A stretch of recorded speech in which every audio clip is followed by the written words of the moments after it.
네, 안녕하세요. 2025년 6월 10일입니다.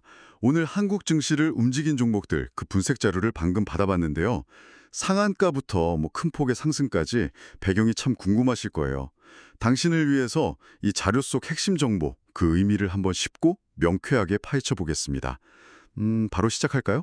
네, 오늘 자료는 특히 변동성이 컸던 종목들 중심으로 왜 올랐는지 그 데이터를 좀 보여주고 있어요. 단순히 어떤 종목이 올랐다 이걸 넘어서 오늘 시장을 움직인 그 힘이 무엇이었는지, 또 주목할 만한 흐름은 없었는지 이걸 같이 짚어보면 좋을 것 같습니다. 네, 자료를 딱 열어보니까 상한가 종목들이 눈에 확 들어오네요. 다나리 플러스 29.90%, 그리고 미투원 플러스 29.89%. 와, 거래량도 전일 대비 엄청나게 늘었고요. 특히 단알은 보니까 음원, 가상화폐, 또 전자결제, 거기에 정책 기대감까지 여러 재료가 막 겹친 것 같은데요. 이거 어떻게 봐야 할까요? 아, 맞아요. 단알의 상한가는 여러 테마가 딱 맞물린 결과라고 봐야 하는데요. 특히 좀 주목할 점은 STO, 그러니까 토큰 증권 발행 관련해서 정부 정책 기대감이 있다는 겁니다. 이게 실물 자산을 디지털 증권으로 만드는 건데, 이게 또 가상화폐 테마랑 만나면서 시너지를 낸 거죠. 그러니까 단순히 개별 호재라기보다는 시장이 이런 신기술하고 정책 변화에 얼마나 민감하게 반응하는지 그걸 좀 보여주는 사례라고 할 수 있어요. 아하, 그러니까 단순히 재료가 많다가 아니라 서로 이렇게 엮이면서 더 큰 힘을 발휘했다. 이런 말씀이시군요.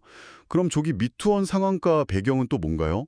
여기 보니까 웹툰 테마 상승이랑 같이 P2E, 그러니까 게임으로 돈 버는 모델, 이 가능성이 언급됐다고 하던데요. 네. 미투오는 이제 웹툰이라는 큰 흐름 속에서 좀 더 구체적인 기술 적용 기대감이 작용한 경우죠. 미국의 스테이블 코인 USDC, 이걸 활용한 P2E 게임 가능성이 아주 결정적이었습니다. 신기술이 실제 사업 모델로 연결될 수도 있겠다. 이런 기대감이 주가를 아주 강하게 밀어 올린 겁니다. 와, 기술 기대감이 정말 뜨겁네요. 근데 그런가 하면 바이오 쪽 움직임도 만만치 않았던 것 같아요. 소룩스 플러스 28.39%, 로킷헬스케어 플러스 20.49%. 상승률이 정말 대단한데요. 로킷헬스케어는 거래 대금도 2천억 원이 넘었고요. 네, 소록스는 합병 예정인 아리바이오의 대규모 기술 수출 계약 소식이 있었죠.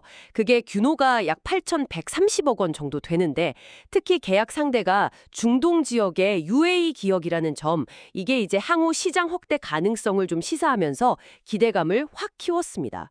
그리고 로키텔스퀘어는 유럽 학회에서 발표가 있었는데 그게 주요했어요. 아, 학회 발표요? 네. 인공지능 AI를 활용한 신장 재생 플랫폼, 뭐랄까 상당히 혁신적인 연구 결과 발표 소식이 투자자들 이목을 확 집중시킨 거죠. 이런 걸 보면 개별 기업의 연구 개발 성과가 얼마나 큰 영향을 미치는지 그걸 잘 보여주는 사례라고 할 수 있습니다. 그렇군요. 개별 기업의 호재가 이렇게 강력하다니 좀 놀랍네요. 그리고 또 다른 한 축은 방위산업 쪽이었던 것 같습니다. 하나시스템 플러스 20.09% 하고 풍산 플러스 16.67%.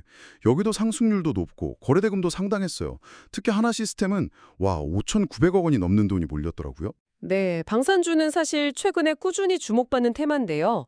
하나 시스템 같은 경우는 모기업인 한화가 호주 조선업체 오스타를 인수하는 건에 대해서 미국 정부가 승인했다는 소식, 이게 아주 결정적이었습니다. 아무래도 지정학적 중요성이 좀 부각되면서 방산기업의 해외 진출이라던가 M&A 같은 소식에 시장이 아주 민감하게 반응하는 그런 모습이에요. 풍산 역시 방산 테마 상승과 함께 2분기 실적이 좋을 거라는 전망, 이것도 주가 상승에 힘을 보탰고요. 아, 들어보니까 개별 기업 뉴스, 기술 테마, 정책 기대감, 그리고 실적까지 정말 다양한 요인이 복합적으로 작용한 하루였네요, 진짜.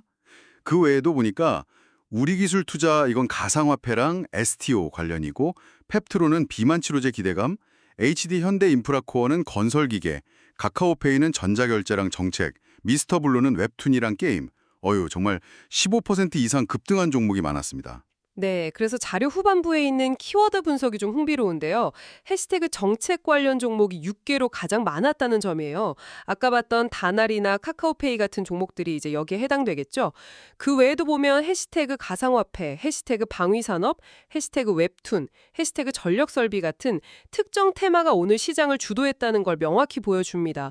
결국 오늘 시장은 개별 기업의 어떤 성과 발표 같은 호재와 함께 특정 산업 테마나 정책 이슈에 따라서 관련 종목들이 함께 움직이는 경향, 이게 아주 뚜렷했다고 정리할 수 있겠습니다. 네, 오늘 분석을 통해서 2025년 6월 12일 시장은 개별 기업 뉴스, 특정 테마의 부상, 그리고 정책 관련 기대감, 이게 주요 동력이었다는 걸 확인했습니다. 이 정보가 당신께서 시장을 이해하시는데 좀 도움이 되셨으면 좋겠네요. 맞습니다. 오늘 살펴본 것처럼 특정 이슈가 단기적으로 주가에 큰 영향을 주곤 하죠. 여기서 한 걸음 더 나아가서 오늘 이렇게 두드러졌던 이 테마들의 강세가 과연 지속될 가능성은 얼마나 될지, 혹은 이런 단기적인 움직임 너머에 우리가 주목해야 할 뭐랄까 더 근본적인 변화는 없을지, 이런 걸 한번 생각해 보시는 것도 의미 있을 것 같습니다.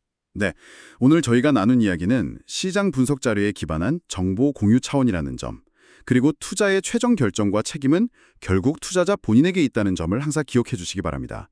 시장은 늘 변동성을 가지니까요. 신중한 접근이 필요합니다.